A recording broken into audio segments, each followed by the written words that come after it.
সিলেট আন্তর্জাতিক ক্রিকেট স্টেডিয়ামে টেস্ট ইতিহাসের আরও একটি স্মরণীয় অধ্যায় রচনা করল জিম্বাবুয়ে। 5 দিনের টেস্ট 4 দিনে শেষ করল সফরকারীরা। চতুর্থ দিনেই 174 রানের সহজ লক্ষ্য তাড়া করতে নামলেও 3 উইকেটে জয় তুলে নিয়েছে সফরকারী জিম্বাবুয়ে। 2018 সালের পর আবারও বাংলাদেশের মাটিতে টেস্ট জয় করল, তা আবার একই ভেন্যুতে।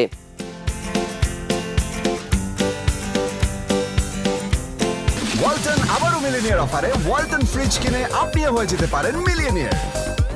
মিলিনিয়ার ছড়াছড়ি দেশ জুড়ে, এটা শুধু ওয়ালটনই পারে।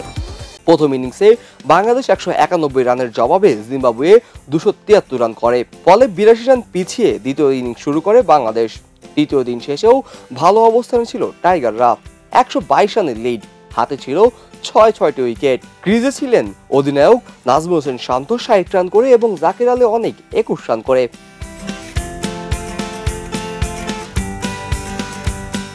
কিন্তু চতুর্থ দিনেই ব্যাটিং ধসে শুরুতেই শান্ত ফিরলেন কোনো রান না করেই। এরপর একে একে ফিরে যান মেহেদী হাসান মিরাজ, তাইজুল ইসলাম, খালেদ আহমেদ সহ অন্যান্য ব্যাটসম্যানরা। একটু প্রতিরোধ করার চেষ্টা করেছিলেন কিন্তু জাকির আলী অনেক। 111 বলে 58 রান করেন তিনি। 4টি 4 ও একটি ছক্কাও হাঁকিয়েছিলেন, তবে তাতে খুব একটা লাভ হয়নি বাংলাদেশের। 255 রানই গুটিয়ে যায় টাইগাররা। জিম্বাবুয়ের হয়ে পেসার মুজারা বানি ছিলেন দুর্দান্ত, একাই নেন 6টি উইকেট।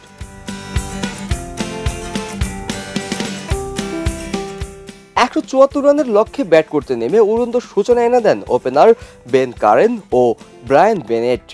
উদ্বোধনী জুটিতে যোগ করেন 95 রান, যদিও 44 রান করে আউট হন কারেন। এরপরেই ধসে পড়ে জিম্বাবুয়ের ব্যাটিং লাইন আপ। মেহেদী হাসান মিরাজের ঘূর্ণিতে পড়ে যায় বিপদে। এক পর্যায়ে স্কোর দাঁড়িয়েছিল 161 রানের 7 উইকেট, কিন্তু সেখান থেকে ওয়েলিংটন মাসাকাজা এবং ওয়েলেস মাদেভেরা তারা ম্যাচ জিতিয়ে আনেন।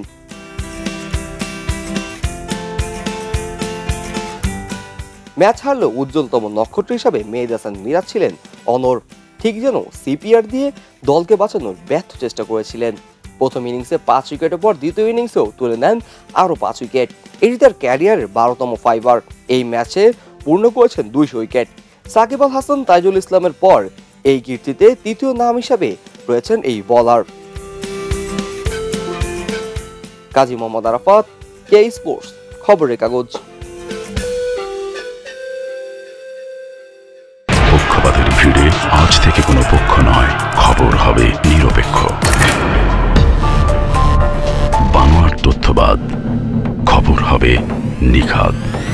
ভেঙে গুজবের শিখ, খবর হবে নির্ভীক। খবরের কাগজ, নিখাদ, নির্ভীক, নিরপেক্ষ।